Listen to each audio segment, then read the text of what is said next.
Alléluia. Je disais Alléluia. Inclinons nos têtes dans la prière. Béni sois-tu Dieu pour la grâce que tu nous fais d'être ici ce soir. Merci pour ta présence qui nous fait du bien depuis le premier jour de ce programme jusqu'en ce soir.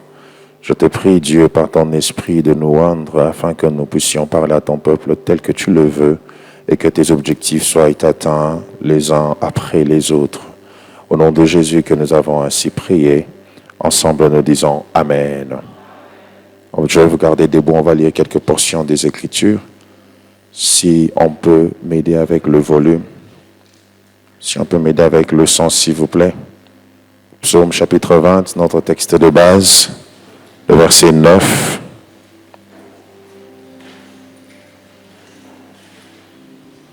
Psaume chapitre 20, le verset 9. Dans d'autres Bibles, c'est le verset 8. La Bible déclare, eux, ils plient et ils tombent. Nous, nous tenons ferme et restons debout. Nous allons lire aussi les Actes des Apôtres, chapitre 23, versets 12 à 15. Dieu va faire du bien à quelqu'un ce soir. Je disais que Dieu va faire du bien à quelqu'un ce soir. Actes des Apôtres, chapitre 23, à partir du verset 12, la Bible déclare, quand le jour fut venu, les Juifs formèrent un complot et firent des imprécations contre eux-mêmes, en disant qu'ils s'abstiendraient de manger et de boire jusqu'à ce qu'ils eussent tué Paul. Ceux qui formèrent ce complot étaient plus de 40, et ils allèrent trouver les principaux sacrificateurs et les anciens, auxquels ils dirent, nous nous sommes engagés avec des imprécations contre nous-mêmes, à ne rien manger jusqu'à ce que nous ayons tué Paul. Vous donc, maintenant, adressez-vous avec le Sanhédrin au tribun et pour qu'il l'amène devant vous comme si vous vouliez examiner sa cause plus exactement. Et nous, avant qu'il approche, nous sommes prêts à le tuer. On va lire deux autres textes, Luc chapitre 22, versets 54 à 60, mais faute de temps, je vais lire juste, je crois, deux versets. Luc chapitre 22. Luc chapitre 22, à partir du verset 54, la Bible déclare, après avoir saisi Jésus, ils l'emmenèrent et le conduisirent dans la maison du souverain sacrificateur. Pierre suivait de loin. Ils amenèrent du feu au milieu de la cour et ils s'assirent. Pierre s'assit parmi eux. Une servante qui le vit assis dans le feu fixa sur lui les regards et dit, cet homme était aussi avec lui. Mais il le nia, disant, femme, je ne le connais pas. Peu après, un autre l'ayant vu dit, tu es aussi de ces gens-là. Et Pierre dit, homme, je n'en suis pas. Je vais m'arrêter là et le dernier texte, Nombre chapitre 23, le verset 23. La Bible déclare ceci, l'enchantement ne peut rien contre Jacob, ni la divination contre Israël. Au temps marqué, il sera dit à Jacob et à Israël, quelle est l'œuvre de Dieu. On acclame la parole du Seigneur et on reprend place. Alléluia. Je vous salue dans le nom de Jésus. Je disais que je vous salue dans le nom de Jésus. Aidez-moi à saluer celui qui est à vos côtés avec beaucoup de joie parce que nous sommes dans la présence de Dieu. Et dans la présence de Dieu, il fait tellement beau que nous devons être dans la joie. Alléluia. Je bénis Dieu pour la grâce qu'il nous fait d'être là. Excusez-nous pour le retard. Et on a connu un combat sérieux et j'ai compris que Dieu a vraiment des objectifs derrière ce culte. On a failli à 3 reprises voir le moteur du véhicule exploser parce que les fans ne fonctionnaient plus. Et on a lutté comme ça pour arriver. Nous bénissons Dieu pour la grâce qu'il nous a fait d'être arrivés en vie. Alléluia. Je dis merci à Dieu pour toute la hiérarchie de l'Église, dont particulièrement Papa Jason, que je ne vois pas ce soir. Est-ce qu'on peut joindre nos mains et bénir Dieu pour sa vie? Merci beaucoup de nous faire à nouveau confiance pour qu'on revienne en ce lieu. J'aimerais aussi que vous m'aidiez à saluer un bien-aimé frère à moi qui nous vient du Canada, c'est le pasteur André. Il va se lever, on va acclamer le Seigneur pour sa vie. Et il m'a dit qu'il tenait à être là et nous sommes bénis de l'avoir ce soir. Amen. Dans ce thème qui nous a été donné, Dieu m'a mis un fardeau à cœur et je prie vraiment que vous me suiviez attentivement. Je vais nous parler sur comment vaincre les batailles spirituelles. Alléluia. Cette histoire d'où est tiré le thème de ce programme se place dans un contexte particulier du psaume chapitre 20. Cette prière, quand vous lisez dès le début, ça commence par des paroles de bénédiction. Pourquoi? Parce que le peuple priait pour son roi qui devait aller en guerre. Le roi voulant aller se battre, le peuple a commencé à prier en faveur du roi. Et du coup, toutes ces paroles que vous voyez, c'est répéter que l'Éternel te protège, que l'Éternel te garde. Ce sont des paroles que le peuple est en train de dire en faveur de son roi, pour que celui-ci, allant en bataille, puisse revenir victorieux et vivant. Et par là, j'aimerais commencer par vous dire que celui qui a vaincu dans le spirituel vaincra dans le physique. Celui qui a gagné une bataille en esprit va gagner physiquement. Et dans leurs prières, ils ont non seulement fait des prières s'adressant à Dieu favorablement comme des souhaits pour le roi, mais ils ont aussi fait des prières prophétiques, annonçant ce qui allait se passer. Et ils disent que ceux qui viendront avec leurs chars vont se retrouver par terre. C'est là où vous verrez, il dit, ceux-ci s'appuient sur leurs chars, d'autres sur leurs chevaux, mais nous comptons sur le nom de l'Éternel. Donc ils étaient déjà en train de dire, même si nos ennemis seront hyper armés, nous avons une arme qui surpasse les armes que nos ennemis vont tenir. Et c'est là où ils vont jusqu'à dire, eux, ils plieront. Ça veut dire, malgré la présence des chars qu'ils auront, ils se retrouveront par terre. Mais nous, sans des chars, mais à cause du nom de l'Éternel, nous sortirons avec la victoire. Et je prie au nom puissant de Jésus, que Dieu permette à ce que tes ennemis se plient et que toi, tu puisses sortir victorieux dans le nom de Jésus-Christ. Mes frères et sœurs, vous devez savoir que la réalité du combat spirituel n'est pas un mythe. Le combat spirituel est une chose vraie et réelle. Par la grâce de Dieu, je fonctionne beaucoup dans le ministère de la délivrance et je vous assure, ces histoires, des fois, on les considère comme des contes qu'on raconte simplement, mais lorsque vous vous exposez à des réalités des esprits, vous comprendrez que les choses spirituelles existent réellement. Et cela fait que le physique, le monde physique que nous avons, est soumis à l'influence du monde spirituel. Cela veut dire que celui qui domine en esprit va influencer dans le physique. Celui qui domine dans l'invisible va dominer dans le visible. C'est comme ça la Bible dit même que tout ce qui est visible est tiré de l'invisible. Et si nous sommes enfants de Dieu et de surcroît chrétiens, sans prendre au sérieux la réalité du monde invisible, je vous assure, nous serons en train de subir au lieu d'agir. Nous serons en train de rencontrer des réalités qui vont nous détériorer. Ainsi, vous devez savoir que tout ce qui existe ne se limite pas par ce que l'on voit. Il y a dans cette salle ce qu'on appelle en chimie des atomes, des ions. On ne les voit pas, mais c'est présent en ce lieu. Autant dans le monde spirituel aussi, il y a des choses qui existent, mais qui ne sont pas visibles à l'œil de l'homme. Tout ce qui existe n'est pas visible à vos yeux. Ainsi, des fois quand vous voyez un accident arriver, sachez que quelque chose s'est peut-être passé dans le spirituel pour que la chose puisse arriver dans le physique. Je parle à quelqu'un. Et c'est important de comprendre maintenant comment le diable fonctionne, parce que vous verrez là, le peuple veut aller en bataille, il protège déjà spirituellement son roi, il protège déjà spirituellement son maître. Vous verrez en Israël, quand l'armée allait en bataille, au lieu de mettre les guerriers en avant, on mettait souvent des prophètes, des sacrificateurs, et même des fois on mettait des adorateurs comme Josaphat. Pourquoi? Parce que la bataille se gagne d'abord en esprit avant de se gagner physiquement.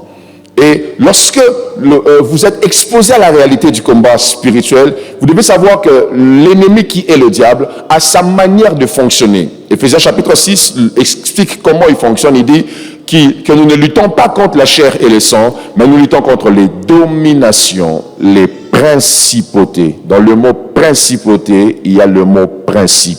Donc, les principautés sont des esprits qui fonctionnent en mettant des principes. C'est comme ça, vous verrez, dans chaque environnement, il y a des principes, des raisonnements communs à tout le peuple. Quand vous allez dans un pays, dans une ville, vous trouverez que tout le monde a un système de réflexion. C'est ainsi, même quand tu rencontres un Congolais en dehors du Congo, tu peux facilement savoir qu'il est Congolais. Pourquoi? À cause des principautés. Ainsi, j'aimerais vous parler de deux formes de fonctionnement du diable, parce que comme ce roi était exposé à des choses qu'il devait affronter, nous aussi nous sommes exposés à des batailles que nous devons vaincre.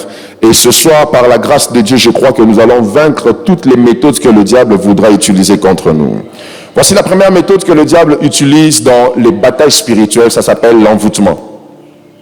Quelqu'un dit avec moi l'envoûtement. Mes frères et sœurs, l'envoûtement, c'est le fait de prendre contrôle de la volonté d'un homme. L'envoûtement, c'est le fait de contrôler les émotions d'une personne. L'envoûtement est une méthode spirituelle qui va jusqu'à contrôler le raisonnement ou même le cerveau d'une personne. Et vous verrez que dans des sciences comme la psychologie ou même le psychanalysme, on explique, on croit que l'homme est plus que le physique que l'on voit. Parce que vous verrez du reste en médecine, on ne dit pas qu'un homme est mort quand son cœur arrête de battre.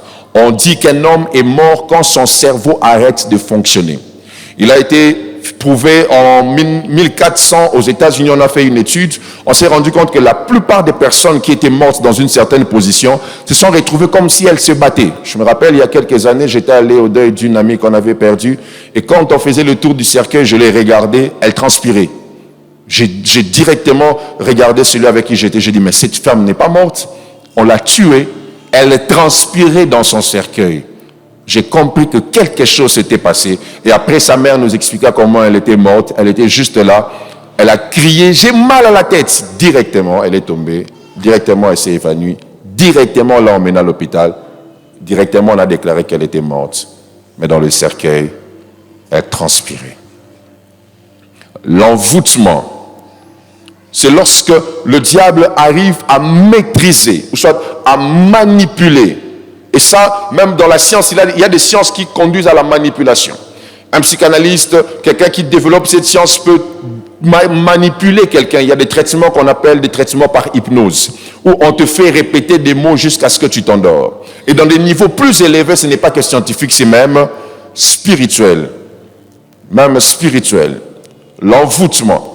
Vous verrez quelqu'un qui veut draguer une fille, il commence par l'envoûter. Il est là, il répète son nom en esprit. Et puis du coup, tu ne comprends pas, tu as envie d'aller vers sa direction. Et quand tu arrives là, la chose commence. Pourquoi? Il t'a envoûté. Vous devez savoir que tout ce qui se passe dans le physique subit une influence du spirituel. Quand vous lisez la Bible dans Exode chapitre 17, on voit Israël qui est sur le champ de bataille. Je ne vois pas normalement comme ça le lien qu'il doit avoir entre le fait que Moïse élève les mains et qu'Israël gagne sur le champ de bataille. Mais la Bible dit qu'à chaque fois que les mains de Moïse baissaient, Israël perdait. Mais quand ses mains montaient, Israël gagnait. Pourquoi? Parce que celui qui a vaincu en esprit vaincra physiquement. Je répète encore, le spirituel est au-dessus du physique. Je prie ce soir au nom de Jésus. Que Dieu sorte ta famille de l'emprise, de l'envoûtement dans le nom puissant de Jésus-Christ. Et c'est ce qui se passe dans l'histoire de Pierre que nous voyons. Un disciple de Jésus, on se dit qu'il y a des choses qui ne devaient pas se faire chez certaines personnes. Des fois, on est là, tu regardes, tu admires un homme de Dieu, tu aimes comment il prêche, tu aimes comment il fait. Mais après un temps, il fait quelque chose et tu te poses la question, comment ça s'est fait avec lui? Ça s'appelle l'envoûtement, mes frères et sœurs. Pierre, c'est cet homme qui avait dit, ce n'est ni la chair, ni le sang qui t'ont révélé les choses. C'est celui à qui Jésus avait dit, ce n'est ni la chair, ni le sang qui t'ont révélé ces choses, mais c'est mon Père qui est dans les cieux. Pierre, c'est le seul disciple qui a marché sur les eaux avec le Maître. Pierre est un homme à qui Jésus a dit, je te donnerai les clés du royaume. Pierre, un homme particulier qui a eu des grandes expériences que toi et moi, on n'a pas encore eu avec le Seigneur. Mais c'est ce même homme qui, dans une phase de sa vie, il s'est retrouvé sous l'envoûtement et il a nié le maître. Et la Bible dit qu'il a même nié jusqu'au point de commencer à faire des imprécations. Pierre a commencé à maudire Jésus. Et on dit que cette séquence s'est passée pendant au moins 4 heures. Donc pendant 4 heures, Pierre se comportait d'une certaine manière, mais on ne savait pas que dans le spirituel, quelque chose s'était passé pour que Pierre puisse nier Jésus. Retenez ceci.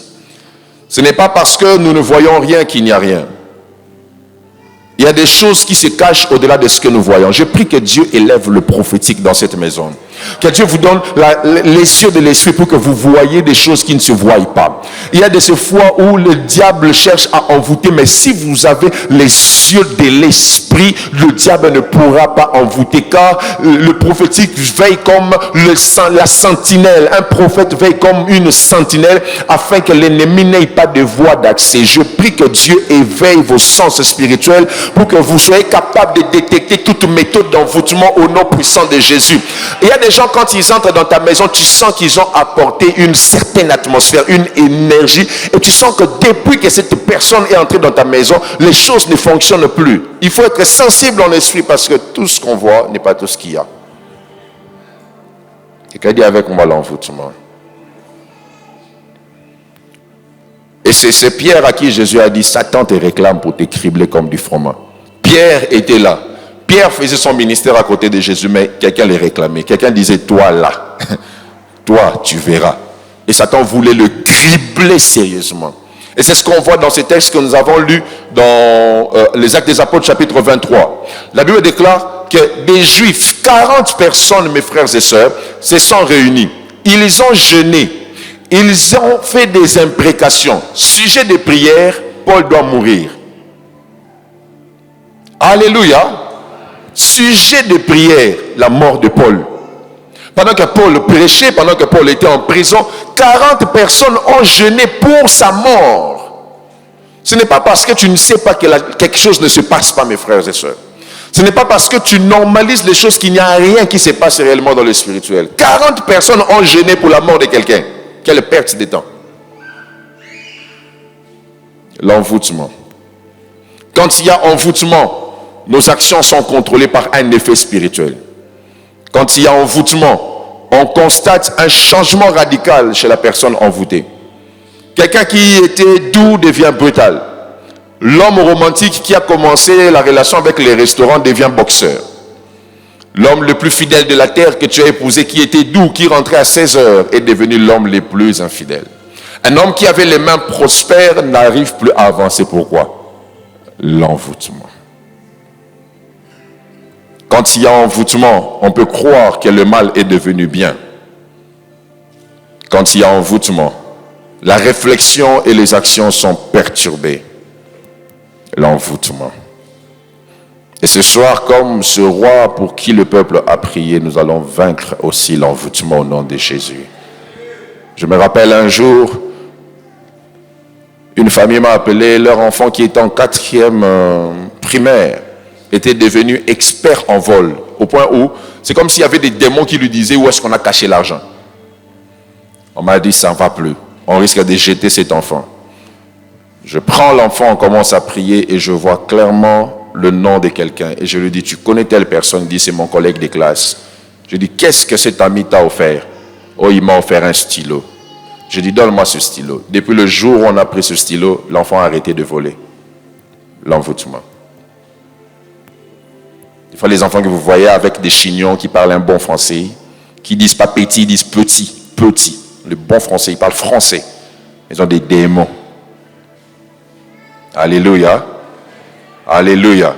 C'est vous qui attendez que les enfants grandissent pour leur apprendre le chemin de Dieu. Le diable initie dès le bas âge par l'envoûtement.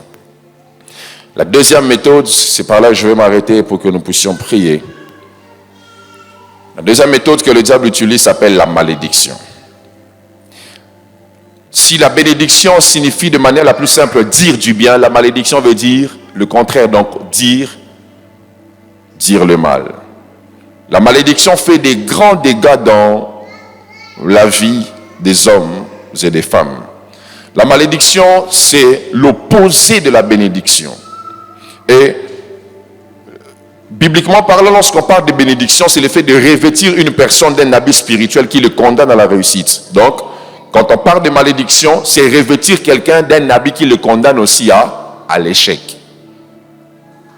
Et c'est ce qui se passe dans Nombre chapitre 22, le verset 6. Balak voit Israël prospérer. Israël n'était pas puissant en armée.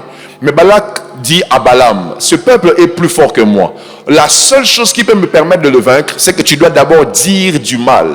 Quand tu auras maudit, j'aurai le dessus sur eux. Donc, Balak savait que si j'ai gagné dans le spirituel par des paroles de malédiction, je vais gagner dans le physique. Regardez dans 1 Samuel chapitre 17, lorsqu'on est venu pour assister à la bataille de Goliath et David, la Bible déclare, avant que Goliath ne touche David, malgré que David était de petite taille, il a commencé à le maudire par ses dieux. Goliath a d'abord commencé à maudire. Dire du mal. Enfin, vous êtes là, vous regardez une belle fille. Vous posez la question, pourquoi elle ne se marie pas? On a dit du mal. On a dit du mal. Voici ce que vous devez savoir sur la malédiction. Je vais aller vite, on va finir. Première des choses, la malédiction est un mystère. La malédiction est un mystère, difficile à expliquer par le raisonnement. Quand vous lisez la Bible dans Josué chapitre 6, le verset 26, après que Josué ait gagné la bataille à Jéricho, Josué a dit que celui qui rebâtira ce mur, le rebâtira au prix. Je crois que c'est Josué chapitre 20 ou 22, je pense. Il a dit, celui qui va rebâtir ce mur, va le rebâtir au prix du sang de ses enfants et même de ses descendants. Et quand vous lisez dans 1 Roi chapitre 16, plus tard, un homme est venu, il s'appelait Hiel de Bethel. C'est après 800 années.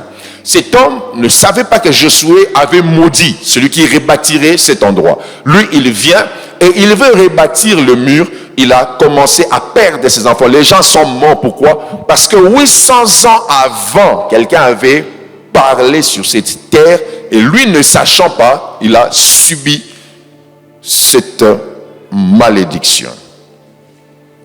Deuxième chose, la malédiction est une réalité spirituelle, mais qui a des effets dans le réel. Jésus a maudit un figuier et le jour d'après, on a vu qu'il n'y avait même plus de vie sur cet arbre. Marc chapitre 11. La malédiction a des effets palpables. Troisième chose, la première fois que la malédiction est pratiquée dans la Bible, c'est Dieu lui-même qui a maudit. Dieu a maudit le serpent parce qu'il avait corrompu l'homme et la femme. Quatrièmement, lorsque la malédiction est là, on est réduit à néant.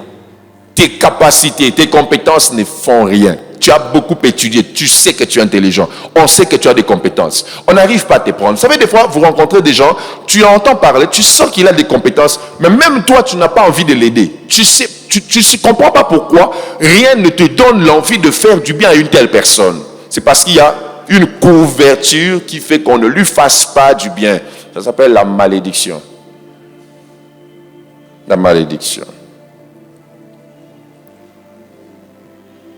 Et Balak a dit à Balaam, si tu maudis ce peuple, j'aurai le dessus sur eux. Cinquièmement, la malédiction se manifeste souvent par la répétition des épisodes négatifs. Tu vois, certaines choses négatives se répéter. Tu vas des relations en relation, ça ne fait qu'être avorté. Ça peut être un signe de malédiction. La malédiction conduit à des frustrations. Ça va te frustrer d'être maudit. La malédiction. La malédiction fait de toi un spectateur sur le chemin de la vie. Il y a des gens qui vivent en attendant la mort parce qu'ils se disent « Je suis improductif. Et rien de nouveau ne peut sortir de moi. » À cause de la malédiction. À cause de la malédiction. Sachez ceci, je vais finir par ici. Lorsqu'il y a malédiction, il y a l'incertitude. La malédiction peut t'emmener à douter de ton existence. Tu te dis, pourquoi je vis? Je vous dis, il y a des moments dans ma vie où je me suis mis à me poser ce genre de questions. Et je me suis dit, la mort est mieux pour moi que la vie. Parce que j'avais l'impression d'être dans un trou noir où tout ne fonctionnait pas. La malédiction. Voilà pourquoi ne prenez jamais à la légère les paroles mauvaises que les gens disent sur vous. Vous qui faites trop du mal aux gens, faites attention parce qu'à force d'avoir beaucoup de personnes qui parlent en mal sur vous, ça crée une certaine, j'évite ce terme, ça crée quelque chose de négatif sur votre vie. J'allais dire énergie. Ça crée quelque chose sur vous qui peut faire que vous soyez en train d'échouer. La malédiction a toujours des agents causaux. Proverbe chapitre 26, verset 2. Il y a toujours des agents derrière la malédiction.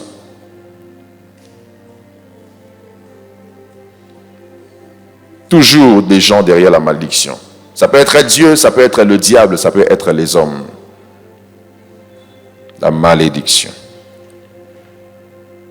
Tu as fait du mal à quelqu'un, tu as mal quitté cette relation et la fille a dit, s'il trouve le bonheur, c'est que je ne suis pas femme.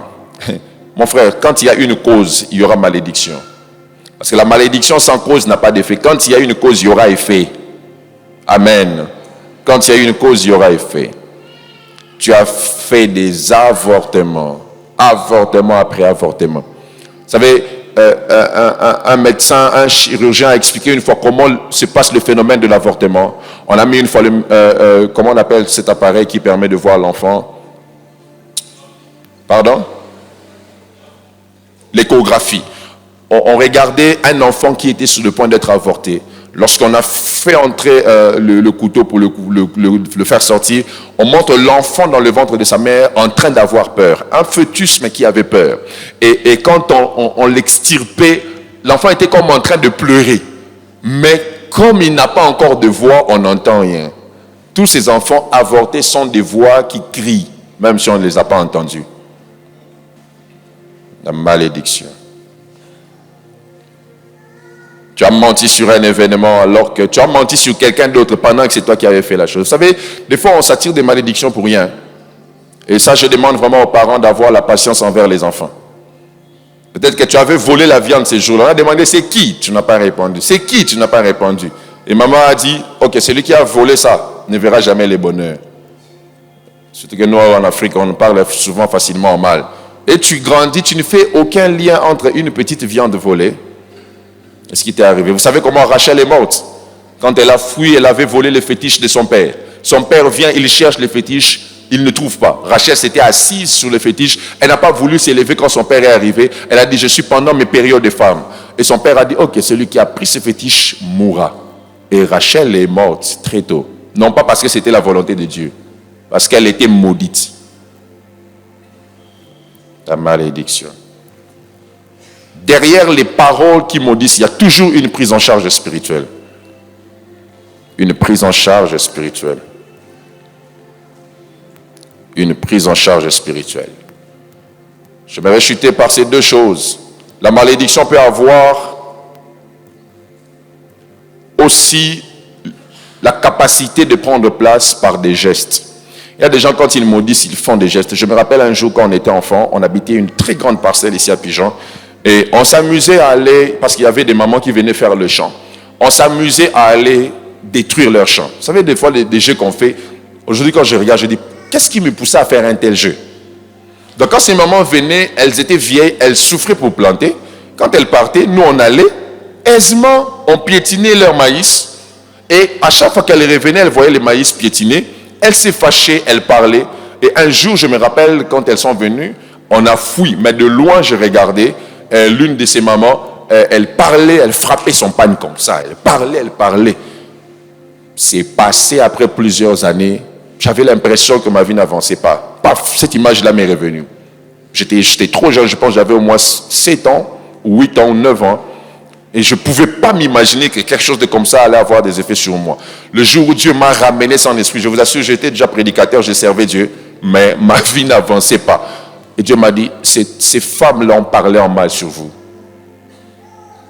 Et j'ai prié, j'ai cherché des hommes de Dieu, j'ai fait des offrandes. Et cette chose-là est tombée.